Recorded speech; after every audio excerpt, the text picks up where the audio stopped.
안녕하세요. 청소년보호구역 이상한 변호사입니다. 학교폭력 피해자 입장에서도요, 학교폭력으로 신고한다는 것은 정말 큰 용기가 필요할 수 있습니다. 그리고 어렵게 마음먹고 신고했는데 신고하면 끝날 줄 알았더니 가해자들이 반성은커녕 네가 감히 나를 신고해 이러면서 2차 가해 행위를 하거나 막 소문을 내거나 보복하거나 이런 경우도 있을 수 있겠죠. 피해 학생이 더욱더 불안감이 위축되거나 괜히 신고했나 이런 마음이 드실 수도 있는데요.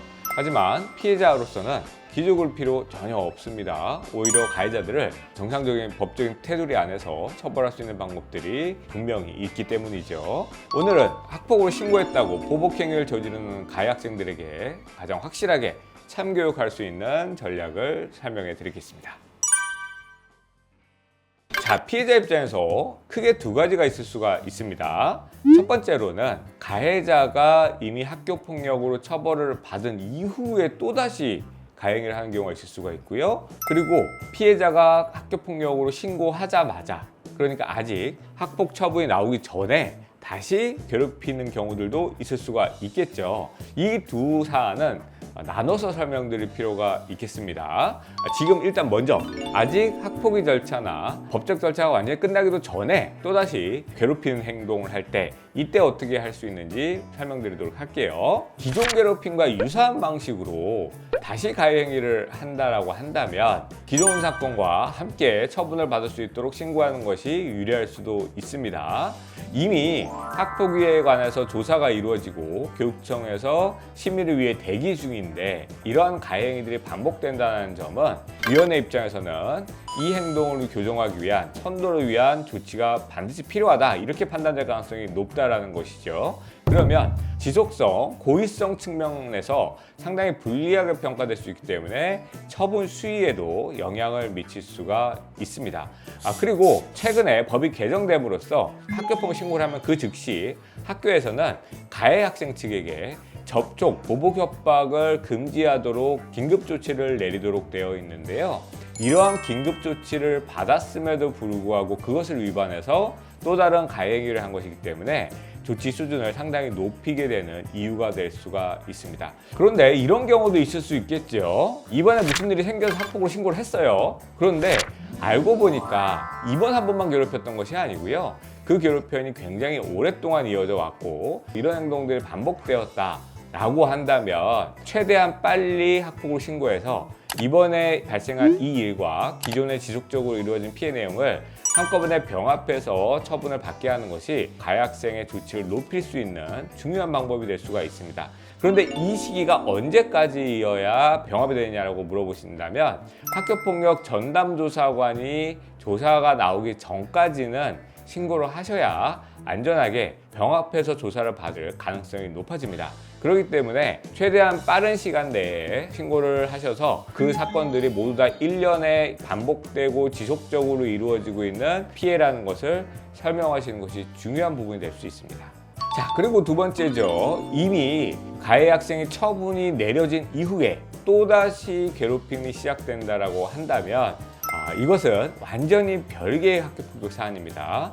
그리고 기존의 학교폭력으로 이미 처분을 받은 내용이 있기 때문에 두 번째 사안은 비교적 가벼운 사안이라 하더라도 상대방은 중한 처분을 받을 수가 있습니다.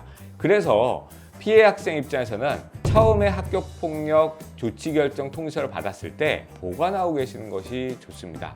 왜냐하면 만약에 중학교 때 학폭 조치를 받았고 고등학교 때 또 괴롭힘이 있다고 한다면 교육청에서는 학교가 바뀌었기 때문에 그 내용이 보고되지 않을 가능성도 있거든요. 그렇기 때문에 본인이 과거에 상대방 학생으로부터 학교폭력 피해자라는 부분을 입증하기 위해서는 학교폭력 조치결정 통보서를 보관해 두었다가 추가로 신고할 때 제출하는 것이 의미가 있을 수가 있습니다.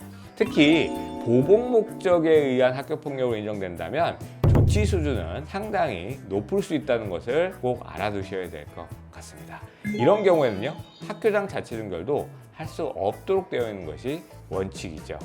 그리고 상대방이 보복행위까지 한다라고 했을 때 형사 고소하는 것을 적극적으로 검토해 보시기를 추천을 드립니다. 사실 학교폭력 피해자 입장에서 가해자에게 어떤 조치 하나만으로 아주 속 시원한 결과를 얻게 하는 것은 사실 어려운 부분입니다.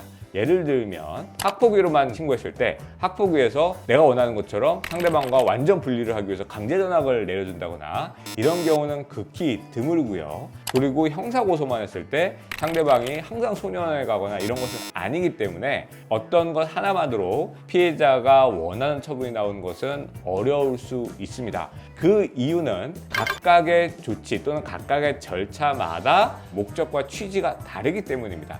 그래서 만약에 가해자가 경각심을 갖고 다시는 이런 행동을 하지 않도록 하기 위해서는 학폭위 신고 또는 형사고소, 경우에 따라서는 민사소송이 필요한 경우도 있을 수 있기 때문에 자신의 어떤 피해를 충분히 구제받을 수 있는 그러한 절차가 있다는 것을 알고 계셔야 될 것 같습니다.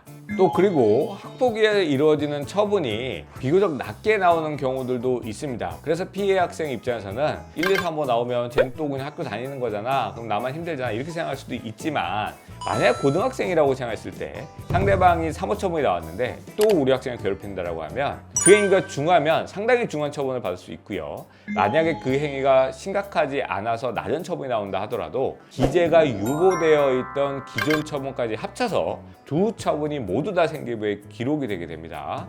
이럴 때에는 대학 입시에 치명적일 수 있기 때문에 비교적 낮은 처분이 나올 수 있다 하더라도 학교폭력으로 신고해서 자신이 피해자라는 점을 분명하게 공적인 문서를 받아두는 것이 중요한 부분이 될 수가 있습니다.